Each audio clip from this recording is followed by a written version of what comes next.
Tonight on History Unsettled. He set in place the rules for logic and rhetoric and analysis that are still relevant after 2,500 years. His writings provided the tools that have been used to oppress and to kill. He changed the way people looked at nature, laying the groundwork for modern science. Yeah, and he also said women had less teeth than men.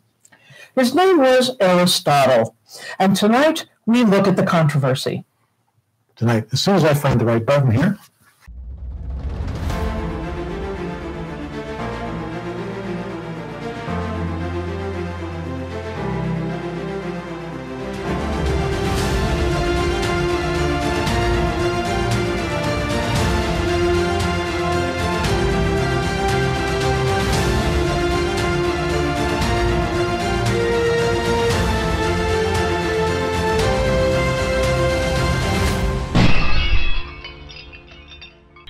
First, before we go any further, a couple disclaimers. A couple of you people have commented on our audio. We're still working on this. We're new at this. This is our last show of the year, but it's also our first show of the year, so we're working out a couple bugs. Yep. So let us know if the audio is too high still. So what we want to talk about is this. This is not a dumpster fire or a formal debate. Not even a debate. Not much of a well, it's going to be a discussion, but it's more of a dialectic, which, of course, Aristotle was one of the masters of, one of the people that actually codified the idea. So please don't expect a dumpster fire unless, everything goes south, which it obviously could happen. This is technology, after all. But I hope that you will enjoy what we're presenting tonight. Okay. Just to be clear, a dialectic is a tool that Aristotle himself used a couple of times. Right. And one of the things about a dialectic is it's a way of exploring something, but the goal is to find the truth, whatever it is. It is not to win. Not necessarily. No, it's thesis plus antithesis equals synthesis. So you're not expecting one side or the other to win. You're trying to marry the two ideas into a brand new idea. Which means at the end of the day, we're probably not going to be able to tell you whether Aristotle was woke or broke. That's for you to decide. Ooh. Another item I wanted to point out is there is, in the case of somebody who lived this long ago, just a lot of contradictory information. Oh, absolutely. I mean, we've got nothing in Aristotle's hand. We've got nothing in his students' hands. We've got nothing in his students' hand, et cetera, et cetera, et cetera. What we'll be talking about mainly are commentaries, on translations. It's a mess, but hopefully we can describe it in such a way that it kind of cleans it up for you, and you'll better understand where this information is coming from. There's some items, like one of the primary sources we have Aristotle's letters to and from Alexander the Great. Beautiful book, great, called The Secret of Secrets. Really gives depth and detail of their relationship. Aristotle gives a lot of advice on how to conquer, how to rule the world. Yep. Total fiction. Well, there is that. Yeah. It's actually written in the 9th century. So you may have heard some stories about Aristotle that are possibly true, but we're not going to necessarily reference because, well, we only have an hour tonight. We've got enough to cover. Audio down. Audio down? Got a note saying my audio's too loud? Mine? Okay. Both of them. Both of them. Okay. All right. So let's look right now at some information about which we can both agree.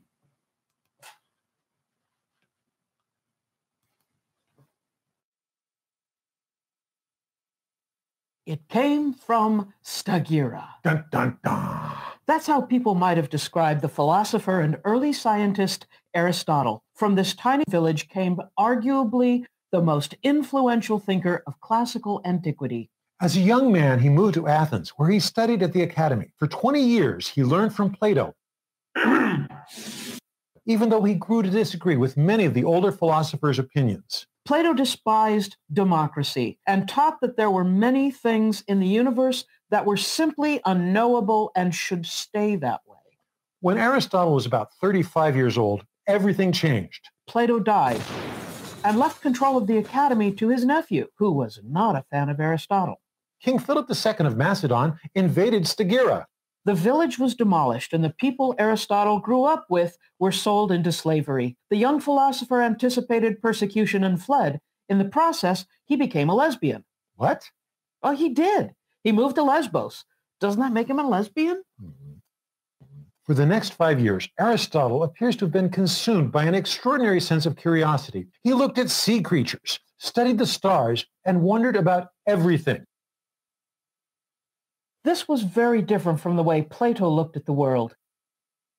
Aristotle developed the idea that knowledge and understanding should come from direct observation rather than contemplation of what makes sense. He called this process empiricism. Now, from here, things got a little weird. King Philip II of Macedon wanted someone to teach his young son, Alexander, and he became convinced that in all of the Peloponnesian Peninsula, Aristotle was the best choice. Aristotle agreed, but his price to teach was pretty expensive. Philip agreed to rebuild Stagira and to free his surviving citizens from slavery. After 3 years, Aristotle went back to Athens, and Alexander, his student, went on to conquer the world. Plato's academy was still doing a good business, and Aristotle was still not welcome. He started his own school called the Lyceum, where he taught students and wrote some of the most important documents of Greek antiquity, including ethics, physics, logic, rhetoric, politics, and poetics. Those were the titles. If the words sound familiar, it's largely because of the influence of these works. When Aristotle was about 61 years old, Alexander had died, and Athens fell into a bit of a turmoil. Aristotle was denounced for impiety.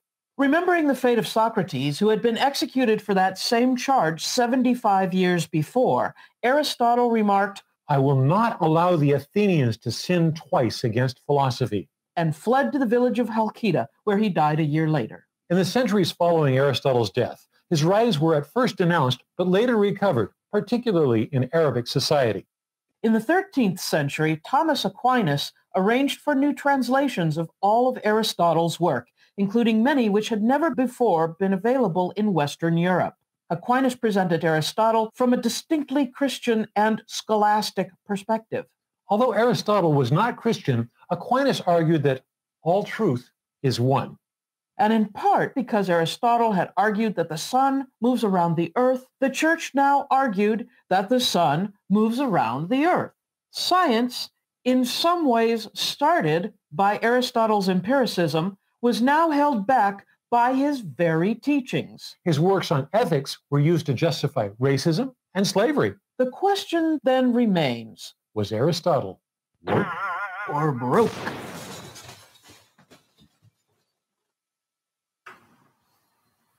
Okay.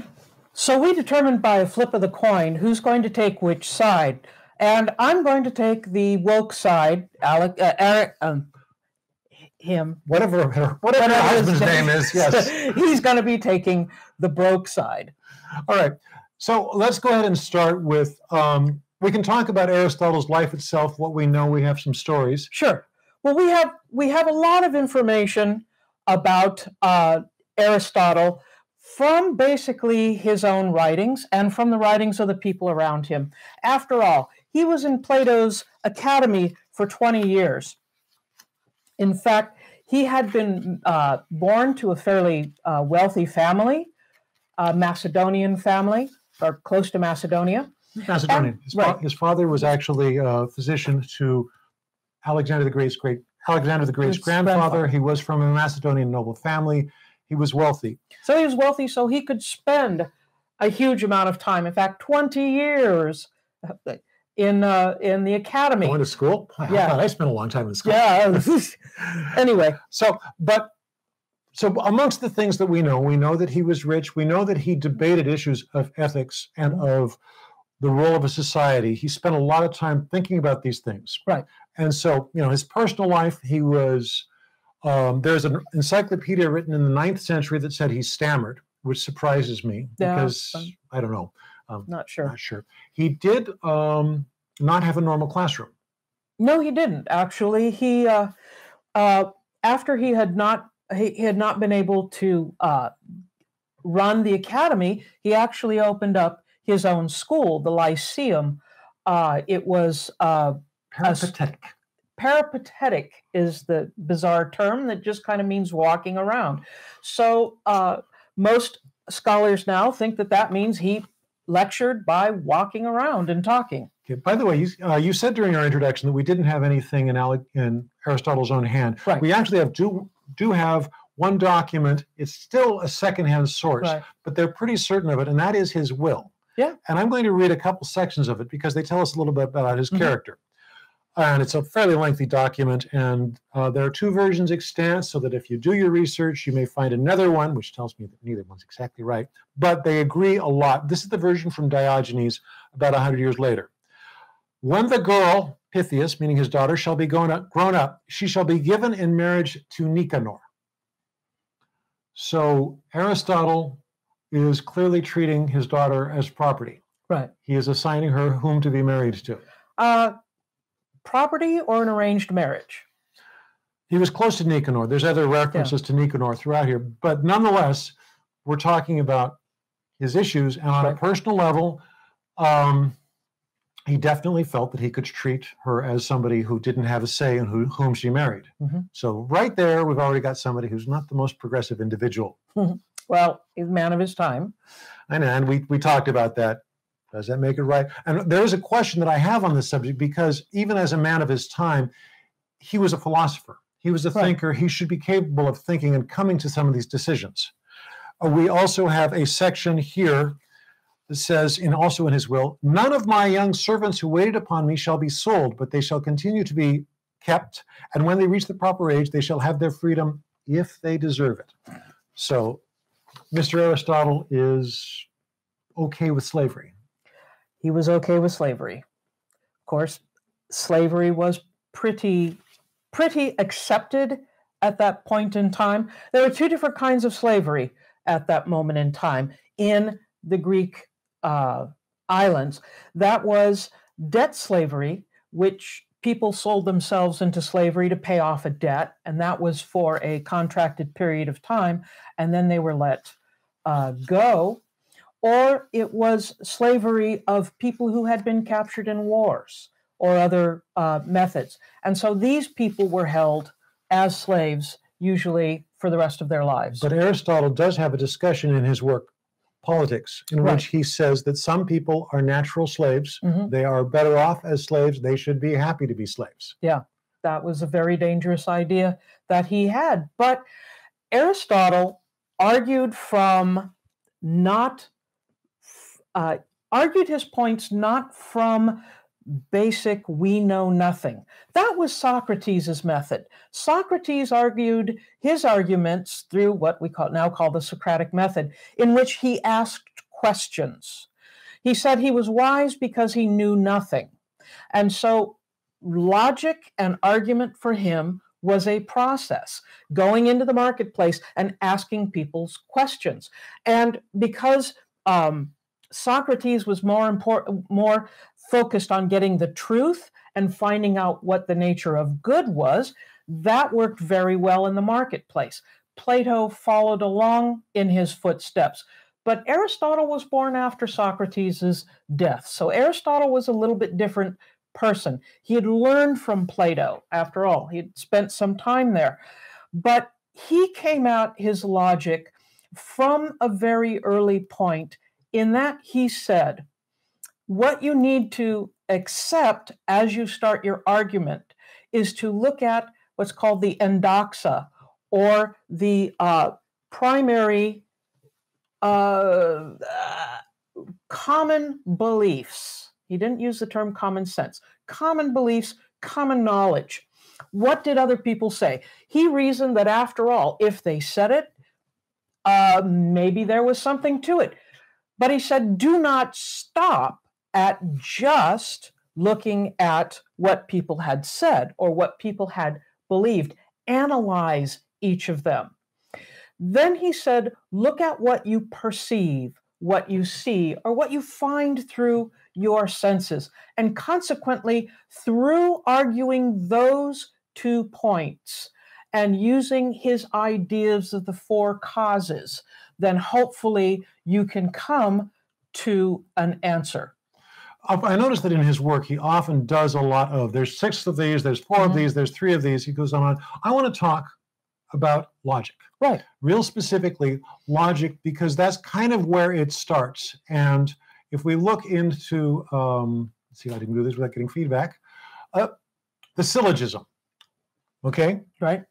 Now, he didn't invent this, but this was kind of the basis of Aristotelian logic. It was how you basically figured things out. Syllogism is just basically formatting the argument. But it sounds dirty. Yeah, and it's like a mathematical equation. You put this in, premise, premise, premise, and then you come to a conclusion. So a very simplistic, extremely simplistic syllogism would be if A equals B and B equals C, then A equals C. And in other news, Aristotle figured out that the sky was blue, water is wet, and that his wife really didn't like being treated as a second-class citizen. Yeah, that's, coming to these earth-shaking conclusions. Okay, so let's look at some examples of the syllogism, because I think, see if I can. Okay, this is one that was used and is in his textbook. If all men are mortal and Socrates is a man, then Socrates is mortal. Right. Pretty obvious, isn't it? It's obvious, except that when you start analyzing it, you start pulling apart the first premise. If all men are mortal. Do we know that?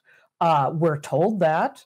We seem to see that they are all mortal, but do we know that for a fact? The second premise, of course, Socrates is a man. Well, that depends on if you knew somebody who knew Socrates. Okay, but this is still pretty basic. It's like, I can't see, this is kind of like wandering around saying, I exist. Oh, this is beautiful. Yeah. This is not useful. But we get into a more complex syllogism like this, and this is where I think we can have problems. If God knows everything, and everything includes what you're going to do, then by definition, God knows what you're going to do, even when you don't. Right. Do you have free will? Now, this is part of how Aristotle, in many ways, I don't think was all that influential in his lifetime. You can argue that that's a separate subject. But in the early Christian era, many of the Christian dogmas were formed based on applying Aristotelian logic to Bible verses and to the creation, the Aristotelian concept of the first mover. So why did the early Christians and then the medieval Christians actually address and use Aristotle? He had been dead for quite some time. I think she's going to tell us. I was going to ask you. Why did they use him? Well, they used him because, of course, Aristotle was the teacher of Alexander. Alexander did conquer the Middle East, including northern Egypt, which was where the city of Alexandria was. And during the very early years of the Christian era, Alexandria and Constantinople, and not Rome, were kind of the centers of Christian thought. Of Christian and Ptolemy was, of course, a descendant from a close friend of Alexander's and a fellow student of Aristotle's. Ptolemy the First, Ptolemy the Great brought in these things, and they brought incorporated teaching from Christian tradition. That's where the Septuagint version of the Bible comes from, and so on. But nonetheless, I'm getting back to the point that one of the problems with the syllogism, and one of the reasons why I'm still making the case that Aristotle is broke, is because a syllogism, by definition, is true. Right. If the premises... If it is sound logically, and if the premises are valid, and Aristotle was going to be the first one to tell you, you've got to examine these premises, find out if they're valid. If they are invalid, that's not going to work. But if you accept that there's a God who knows everything, I have a typo in there. There's actually part of the, you get into the ontological argument that God is perfect. Well, my typing is not perfect. Anyway, but if you accept that God knows everything, then you almost by definition don't have free will. Right. So this is a problem because not having free will can lead to abuses. It led to oppression. It led to a lot of things. Okay, another version of this. If all those who aren't saved are going to hell, because we are incorporating this logic here, and the Bible seems to say that, at least that's the way many people interpret it, and if you don't want people to go to hell, then you are obligated to do everything you can to keep someone from going to hell. That may mean tying them down. It may mean forced conversions. It may mean, really ugly stuff. And for the record, it did. Yeah, definitely did. But why are we dealing with medieval people and people of the early church, and talking about a pagan, an ancient pagan Greek like Aristotle. Basically because, and this is why I will fight that Aristotle was in fact a crucial person in the history of the world, was that he was a teacher. He was often called the first teacher, in that he was hired to teach Alexander. He opened up the Lyceum. He watched how Plato taught. In other words, he was fascinated and interested in creating, there's no sound. There's no sound. In creating. What? Oh, there's no sound. Okay, keep talking. I see something. All right. Okay. He was interested in creating a legacy of teaching. In other words, we know things about Aristotle because he wrote everything down. Now, there's a problem here because we don't have all of his writings. In fact, there is a lot of argument about what he did and did not write. He even had people writing under his name and trying to insert it into his writing. And so you have to go back and look at some of the ways Aristotle was reformed or appropriated by other groups. The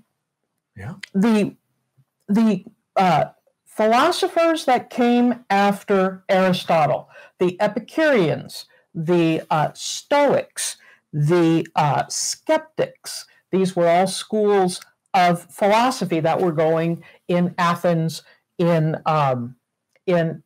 Alexandria. Aristotle had fallen out of favor for a while. There was still a little bit of Aristotle going, but he's going to be brought back into everyone's consciousness by a couple of people who collected information. He's going to be re-edited by one or two people who are interested in Aristotelian thought. And then finally, in the 2nd century CE, current era, we're going to find a very interesting fellow by the name of Alexander of Aphrodisias. Alexander of Aphrodisias. Did he invent the aphrodisiac? No. Alexander. That's a good name. Yeah, but I'll get to him in a second. Alexander of Aphrodisias was a huge fan of Aristotle, wanted to gather as much of his work as possible, although unfortunately, he only had some copies. He didn't have everything, but he tried to put it all in a more succinct order. He's the one that edited them. He's the one that put the Aristotelian canon in order. And he wrote a commentary on Aristotle, published it with that edited version, and he wrote some philosophy on his own in the Aristotelian method. He's kind of a fascinating guy. He was also very interested in natural science, or natural philosophy, as it was called. And you might not know this, but if you've ever seen a double rainbow, right? Double rainbow. Double rainbow. There's a dark area between the very bright lower rainbow and the very dull upper rainbow. There's a dark area. That's called Alexander's, that's called the dark area. It's named after Alexander of Aphrodisias, that he was the first person to actually explain that idea. But we're getting into the weeds. We still have to agree with it. So it's this guy who creates this corpus Aristotelicum, and it's that text that's going to be carried forward, and it's going to be end up in the Middle East. It's going to end up in the hands of Constantinople. It's going to end up in the hands of Muslim dynasties in Spain.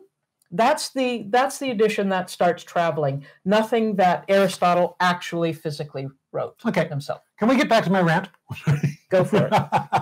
I'm sorry, but we have, again, we didn't compare our notes well enough. I just wanted to finish with why the more abuses of the syllogism, because this is, one of the major problems with Aristotle was his thinking, which seems logical, which you can't argue. So here's just another one that, happened.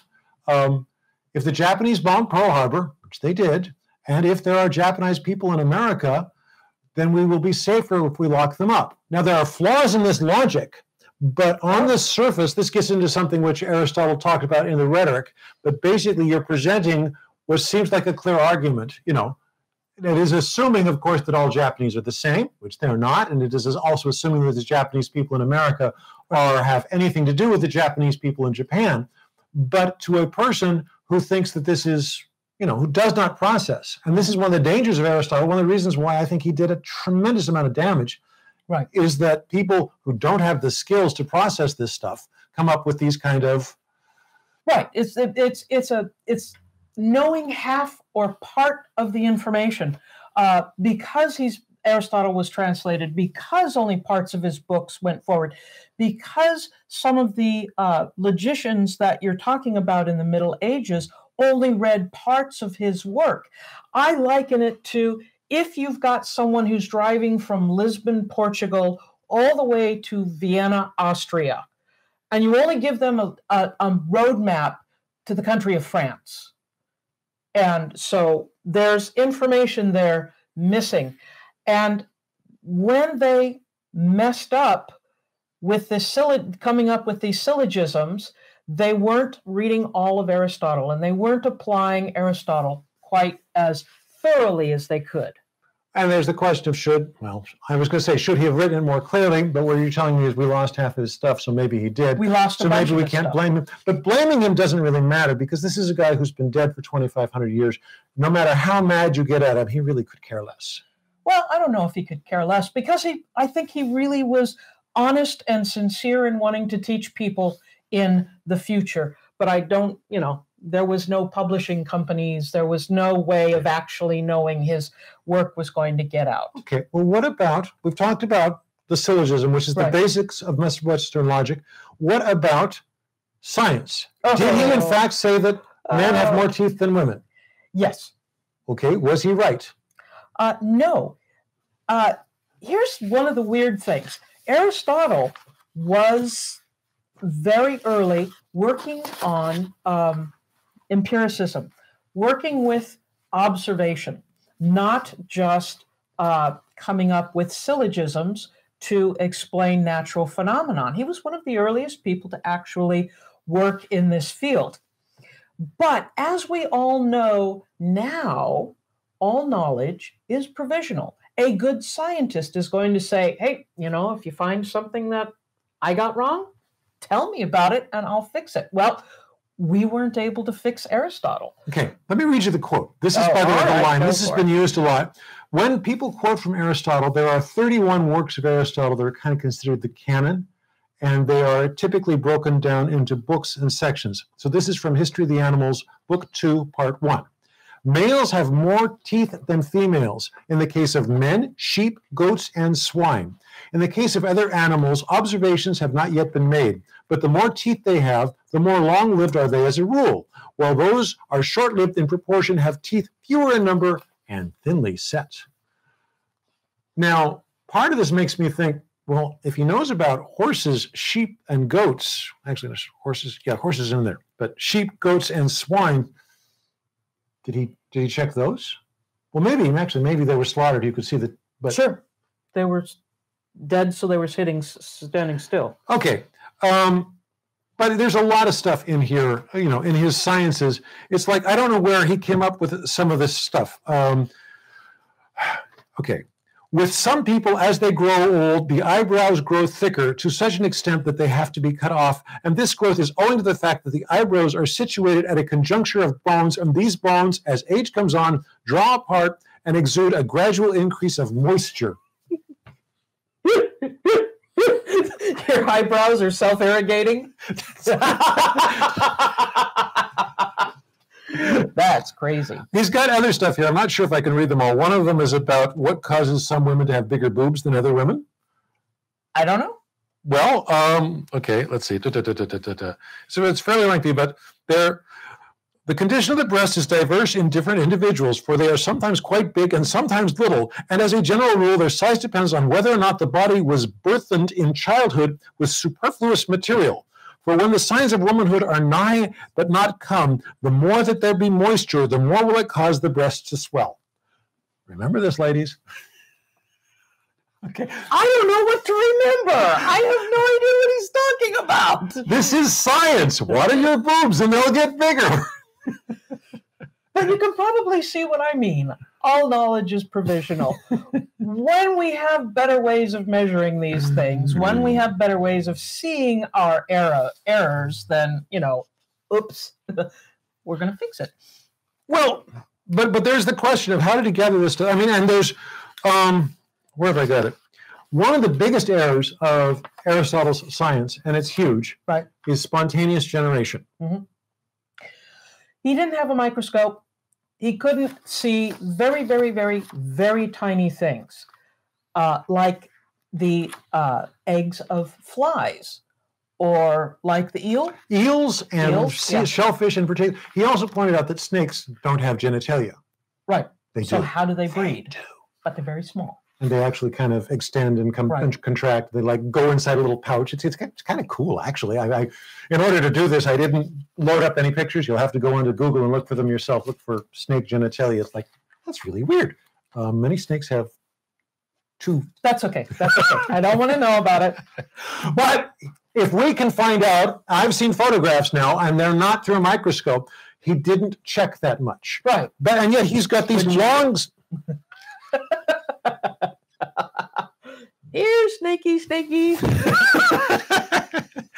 has these long things, like baldness. The top of the head is termed baldness. The smoothness on the eyebrows is denoted by a special term called forehead baldness. Anyway, blood in female differs from that in a male. Okay. Really? Girls at this age, meaning young girls, as part of a section on teenage girls, need much surveillance. For then in particular, they feel a natural impulse to make usage of the sexual faculties that are developing in them, so that unless they guard against any further impulse beyond that inevitable one, which their bodily development, these are long sentences, but basically says that they will contact habits which are apt to continue in later life. For girls who give way to wantonness grow more and more wanton, and the same is true of boys, unless they safeguard from the temptation and another. This is, by the way, surprisingly prudish for Greeks. Not really. He wasn't. The Greeks weren't that absolutely sex craven. I saw it in a movie. It was with Malcolm McDowell and John Gielgud. Nope. Those were Romans. Wrong. Those were Romans. Wrong. No, because the ancient Greeks were actually kind of reserved about sexuality. We don't imagine that today because they had lots of naked male statues, but that was their image of the perfect man, at least early on. When we get into Aristotle's time, it's less about the perfect man is no longer the perfect body. It is the man who could reason best. But Aristotle's stuff basically says that animals, this is one of the problems we have, and this is one of the problems with science and with bad science today that leads to flat earth and anti-vaxxers, is people don't see an explanation, so they draw a conclusion and they present it as if that answers the question. Right. Eels spontaneously generate from the mud. Right. Okay. Now, according to Aristotle, spontaneous generation was accepted in the scientific community until Louis Pasteur, which is like in the early 19th century. Yes. So this could lead to bad food habits because, germs just materialize. There's nothing we can do to prevent them. But Aristotle will argue against creation ex nihilo, which is the fancy term for something out of nothing. He will say that when you've got generation, it might not be just something being created. It might be a qualitative change, not just a creation. Okay. A change in form, but there is an underlying and persisting matter that's there. So spontaneous generation implies that it's coming out of nothing. But Aristotle says, well, they come out of mud. Okay, not quite. Augustine Yeah. St. Augustine of Hippo. Right. There's a joke Anyway, there. yeah, I just can't think of it. that's Basically said, yes, spontaneous conjunction makes sense because it's consistent. That's true.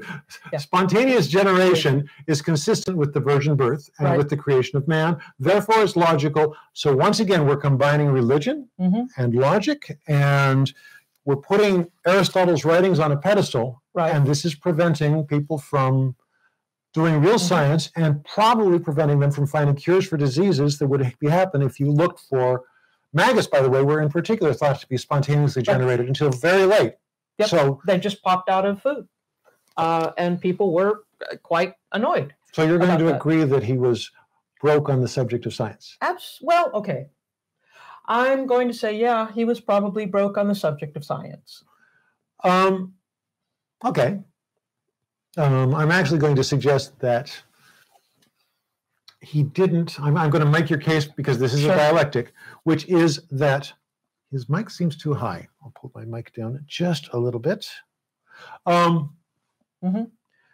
Aristotle did not understand statistical modeling, sample size, all of these things which are critical. And this is a problem, again, we have today with you get on TV and you see a scientific study now shows that eating chocolate at bedtime makes you thin.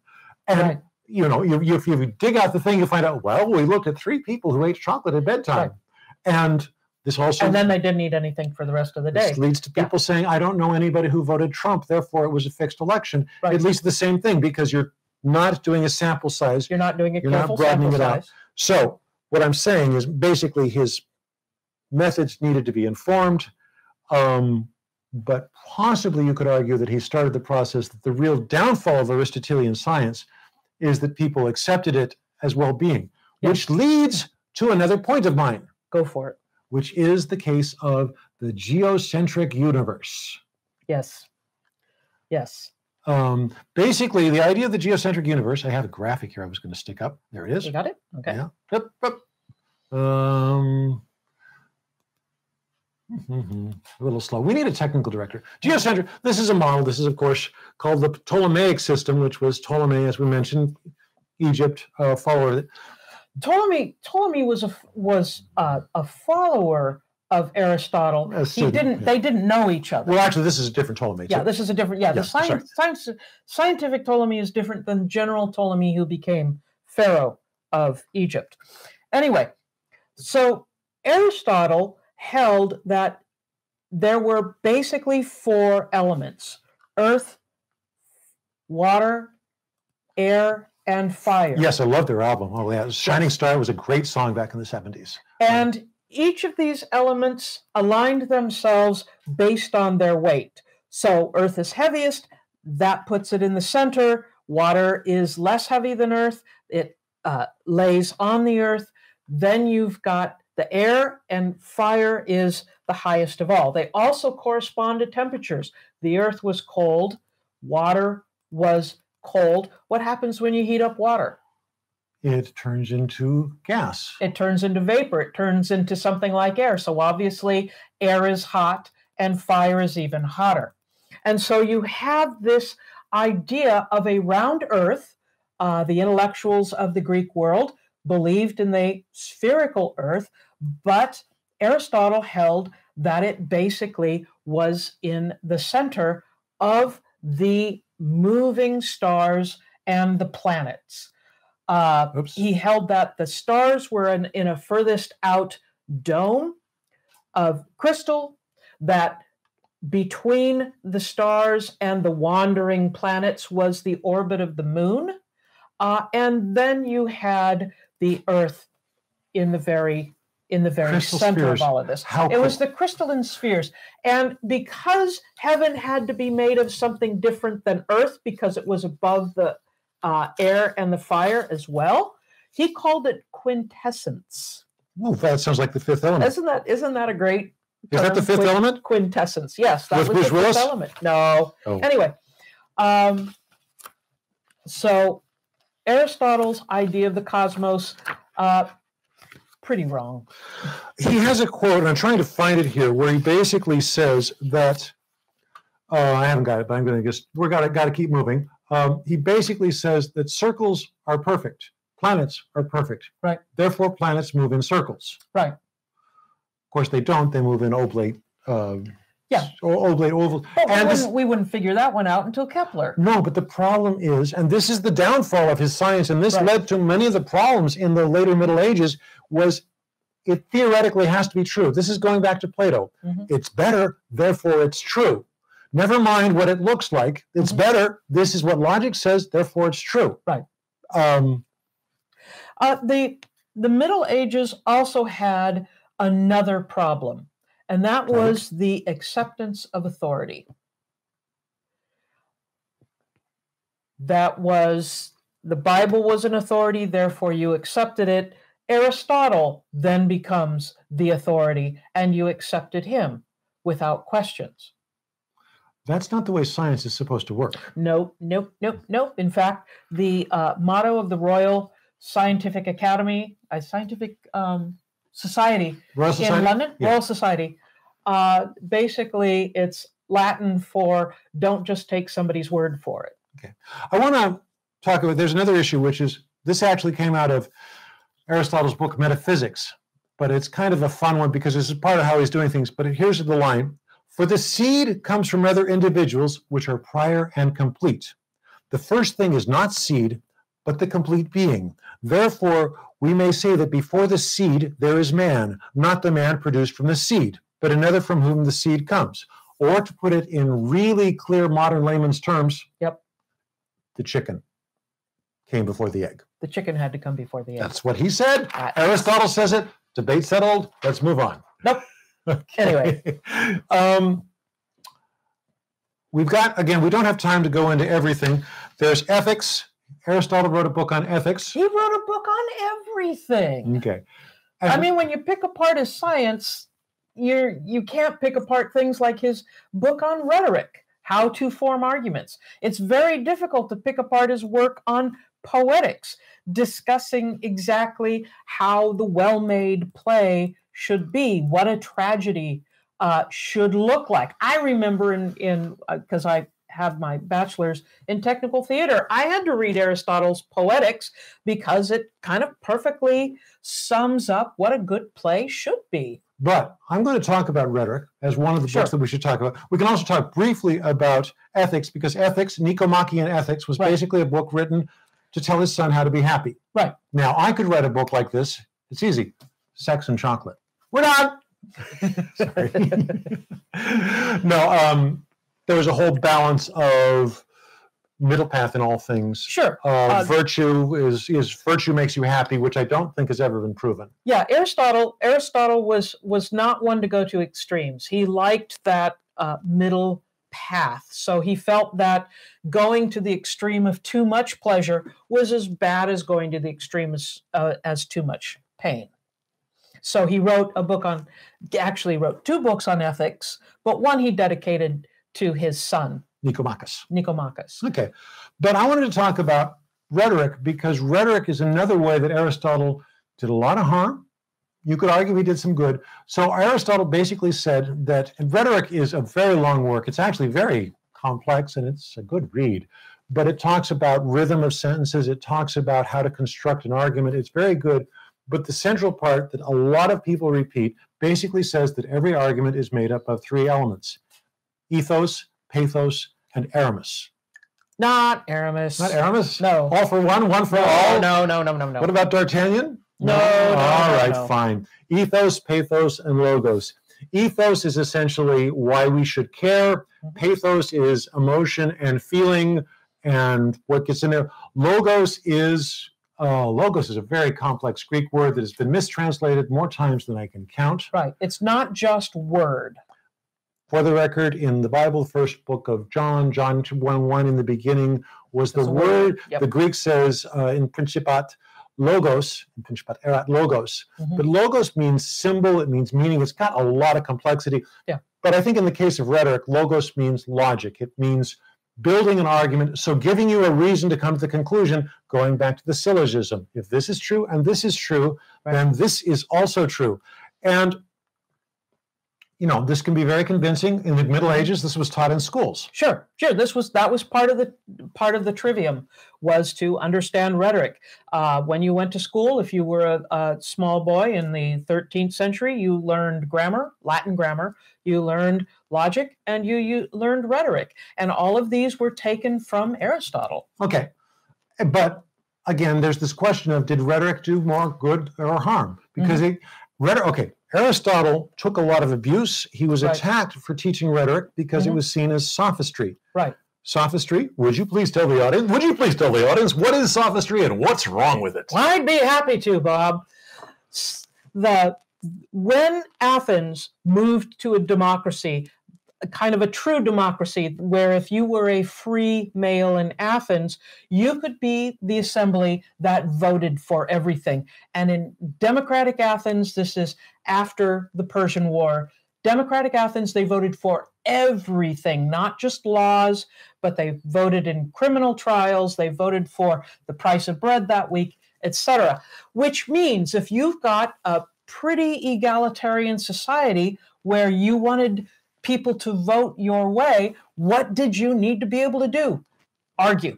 And that's where the sophists came in, because they were experts on rhetoric and they taught people how to argue. But are you finding truth? And that's one of the things with argument. Yeah. Yes, that was the problem. They weren't concerned about truth. They were concerned about who made the best argument. If I sit up straight and look taller than you, and if I speak with great emphasis and make a point very strongly, am I more likely to be convincing? Even if It's been over 30 years of this, folks. So anyway, the sophists were not big fans of rhetoric because they felt it was a tool the sophists were fans of rhetoric. The other philosophers were not, because they felt you were basically selling cheap manipulation tactics. Right. And I agree. Speaking of cheap manipulation,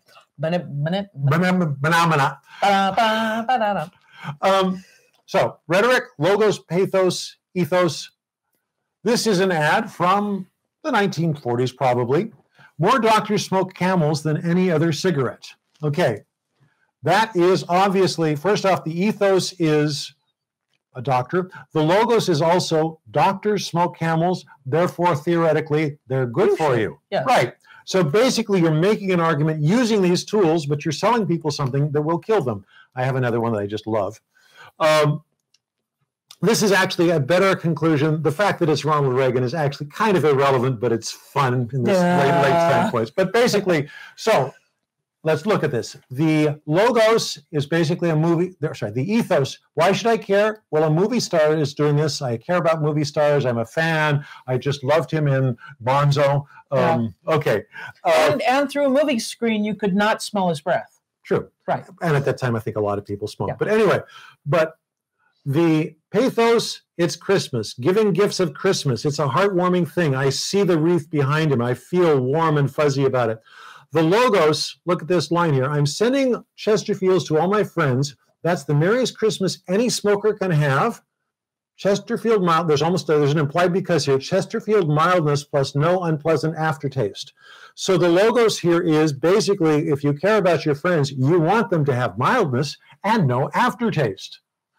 So you can kind of see we've got rhetoric still alive and well in marketing. Yeah.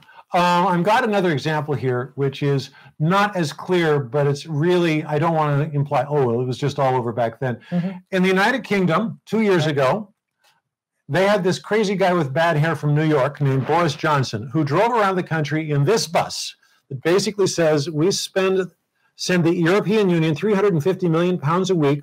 Let's fund the National Health Service instead. That is, to many people, a logical argument. Mm-hmm. It overlooks the fact that Brexit is almost unquestionably economically bad for the United Kingdom. There's a good chance that this March they will have something of an economic collapse. Right. But he presented this argument. This argument convinced people, and they acted against their own best interest. Right. So rhetoric is a hugely important tool. Not something that you can sell short. And of course, Aristotle was a master at how to argue these points. He wrote a book about it, and because he wrote a book about it, that information has been passed down. Yes, and it's been abused. Now, Right. you could possibly argue that it doesn't have to be abused. Yeah, but how are you going to get your point across? Well, this is the question of, did Aristotle make society worse by writing rhetoric and making it available, or is it best kept as arcane knowledge? Or do you want to arm both sides in the argument so that they can both use rhetoric and know when rhetoric is being used on them? It's kind of mutually assured destruction, but trust, but verify as well. As I was looking through and preparing for this presentation, I, again, found rhetoric absolutely fascinating, but yeah, it's still kind of dirty. And okay, there's a famous story of, in a restaurant, they know that a customer will almost always buy the second cheapest wine. Right. If they've, not everybody. I mean, there's people who don't. Yeah, they don't want to be seen buying the cheapest wine. Right. So they will buy, and if you look at the pricing on restaurants, very often there's quite a gap there. Right. And that's often the highest profit margin. So that's basically the rhetoric is being used as a tool, getting inside your head and manipulating you. Right. Manipulation has done a lot, you know, and it's pretty dangerous. Is it healthy? Is rhetoric healthy? Or is it an arms race? Is it something where, like Prisoner's Dilemma, if I have it, you have to have it in order to get us back to where we were before neither one of us had it? But as I say, if you know it's happening, you can arm yourself and realize that you're being manipulated. Okay. Aristotle talked about natural slaves. He talked about how to do a syllogism. And there's a specific case I want to talk about. Sure. Which is 1543. Ooh. In Cordoba, Spain. There were two gentlemen, Bartolomé de las Casas and Juan Sepulveda, probably the street in LA, basically had an audience before King Charles V. Right. And they said, we've just discovered all this land in this Western Hemisphere. We really think, well, one of them said, we really think this is something that we should, you know, exploit. We can make a lot of money. Let's turn the people into slaves. And the other one said, no, that's immoral. That's wrong. That's not Christian. Right. But the Sepulveda basically said, okay, the Bible is true. Do you agree that the Bible is true? Well, you know, I guess I better if I'm going to be the king in a Christian country. Right. Okay. The Bible says that there are 4 races of men. They still only talked about men. Right. Okay, blacks, Asians, white, whatever. Right.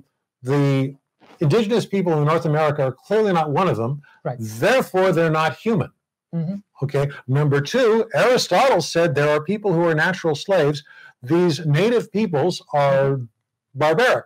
Right. They do ritual sacrifices. They don't use have good toilet habits. They were accused of being cannibals. They were accused of being all sorts of terrible and some of them were. So this is kind of how the Spaniards chose to deal with. I got to have a little titillation. Give me a break.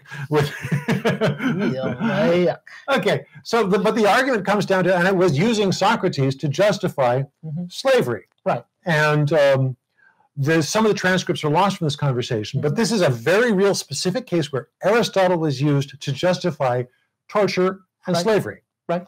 Now, we don't have the results of it. We know that de las Casas essentially seemed to get them to end having Native American slaves. Let's go get African slaves. Yeah, so they went and got African slaves. So, that was a step up. No. In the case of de las Casas, he did later say, we really shouldn't be doing this either. Yeah. But my point is still that the logic and the tools were used to oppress. I want to, it's time to wrap up very quickly here. Sure. But I wanted to talk real briefly about,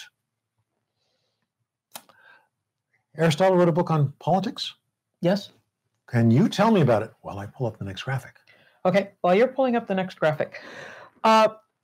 Aristotle lived at a time where he saw, what'd you do? No, you're good.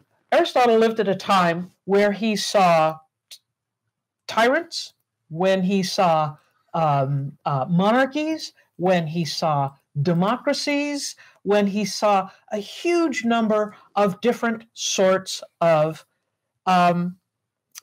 political structures. And he definitely wanted to figure out what was the best way to organize a civilization. He thought that the city-state, or as the Greeks would call it, the polis, would be the best way to organize people. And he set about, in the Lyceum, gathering 158 or so constitutions, law books from different city-states to compare them and see which one was best.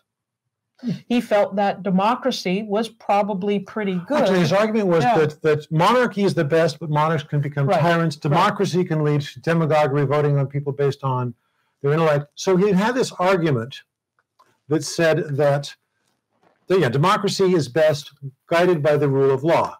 His quote was, "For in democracies which are subject to the law, the best citizens hold the first place and there are no demagogues." So he felt that we needed a combination of democracy and law was the better system. But I'm going to show you an example of, this is Mr. Alan Turing. Alan Turing, we very much know the story. He looks nothing like Benedict Cumberbatch. Alan Turing was a war hero, was a very successful person in decoding. As part of a team, we should not sell short the other people on the team. He was gay. He was arrested for it. And there was a series of conversations with him with various legal authorities saying, we really don't think this guy should be punished, but the law says we have to administer this chemical castration process, which is going to be devastating to him. We shouldn't do that. We don't want to do that. This is wrong, but it's the law. And this is an example of Aristotelian process saying, well, it's the law. I can't make exceptions. If I make, yes, you can make an exception. Yes, you can say, this is wrong, and I'm not doing it. Aristotle also wrote in Poetics that there were ways to change the Constitution. In fact, we had one of our viewers, 23 UVAS, ask a question about where are your inalienable rights now? I'm not quite sure what he was talking about. Inalienable rights now! Yes. Edward G. Robinson. But I love that because Thomas Jefferson was a huge fan of Aristotle, and Thomas Jefferson used some of Aristotle's language from the Poetics, from politics, in the Declaration of Independence. Yes, there's some references to Aristotle, not by name, but it was about Japanese Americans during World War II. Yeah, okay. Okay. All right, yes. Yes. Sorry, some of these things take a while to scroll. Sorry about that. Okay. But yeah, it's an interesting We did a documentary film on that many years ago, so it was it's kind of a pet issue. Okay, so let's start wrapping this up. Sure. And the question is, kind of one of the questions is society better because Aristotle was here? And some of this is like, if he hadn't said it, with somebody else? Sure. And this is one of the issues. Some things no, some things yes. It could have been someone a whole lot worse. Well, who do worse than a slave-owning guy who gives away his daughter without her consent, who describes women as subject to their husbands, who basically, and we got more. I'm going to try to put a link up in the description about some of this stuff. But the issue is, of course, that did the rediscovery of Aristotle change things? Is the syllogism useful? Should it be thrown out entirely because it's so often wrong? Modern philosophers use something called first-order logic, which is much more complex than basically A equals B equals C. Right. But the question is, was the net to society from Aristotle and this huge body of work a positive or a negative? And I've been arguing louder than you have. Sure. Yeah. Well, I think it was. I disagree. I disagree because I think some of his ideas on how to create certain things are pretty substantially important. No, I think he was useful. That's what I said. Yeah, but honestly, I don't think you can blame slavery in the 16th century on a man who died around 300 BCE. He just wanted to get his ideas down. He wanted other people to see his ideas and learn from them. My argument in favor of Aristotle is really comes down to Peter of Abelard, who we talked about in a presentation on the Non Sequitur show. But basically, you had, after the fall of the Greek age, you had Byzantium grows, but Western Europe, the place where our ancestors came from, really went into a decline. Very much so. And then you had eventually, starting with Peter Abelard and proceeding to Thomas Aquinas, who ordered all 31 of these works translated. They were circulated. You had people starting universities. You had them doing this. They were learning something, even if it was wrong. And I think that this is not any teachers out there, you can disregard this, but I think learning something, even if it's wrong, and then learning to question it is a step of progress. And I do think that it was Aristotle's writings were one of the key things that brought us into the early modern era and led to us having modern technology. Oh, I think so, very much so, because I think some of the ideas that Aristotle put forward are extremely applicable. Because remember, the scientific method is inductive reasoning, Francis Bacon, and the idea of empiricism, which is, of course, something that Aristotle started. He wasn't as good as later scientists at it. And at the same time, you need deductive reasoning, and that's also Aristotle. So you had the whole package there. Okay. Even if he still thought women had less teeth than men. Yeah, he should have just looked in his wife's mouth. I don't know why. By the way, yes. No, that's true. But while he may not have looked in his wife's mouth, or either wife, because he has two, he wrote volumes and volumes on the volume of male ejaculate and how it varies across races. Okay? I don't want to know about that research. I don't want to know about that research. I don't want to know about that research. Still could have looked in her mouth. All right. So, next week, are we going to do a show next week? Yes, we are. Okay, I think what we're going to do next week is, what do you want to talk about? Chocolate. Is it good or is it great? No. Okay. I think we'll do a flex show. Yeah, we're going to be doing what's called a flex show next week, where we'll be answering some questions, going through what we did, see what we can do to improve it, and then come up with a topic for our next show and do our coin flip to decide who takes what side. Well, right now it's looking like in 2 weeks we want to talk about the Reconquista of Spain. Right. And, the question was, did this lead to the modern era with the exploitation of America, or was it this destruction of knowledge? That's what we're leaning towards. You're welcome to chime in and tell us what you think. Yeah, and in fact, if you know any historical controversies or something that you'd like us to research and argue about, we'd love to have your ideas. You can tweet us, or you can go ahead. Yeah, or leave us a comment, or you can tweet us at our Twitter handle, which is H Unsettled. H Unsettled. At H Unsettled. At H Unsettled. All right. So I'm going to say thank you very much. We're going to wrap this up. And I did want to give a brief plug to the Non Sequitur show. Non Sequitur show. Because they've been really good to us. And they should be starting at 8 o'clock. And they're doing a show tonight on the topic of modern hysteria in the modern world, which is kind of cool. Yep. So thanks for joining us. We appreciate you having you here. And thank you for your patience as we figure this out. Good night. Good night.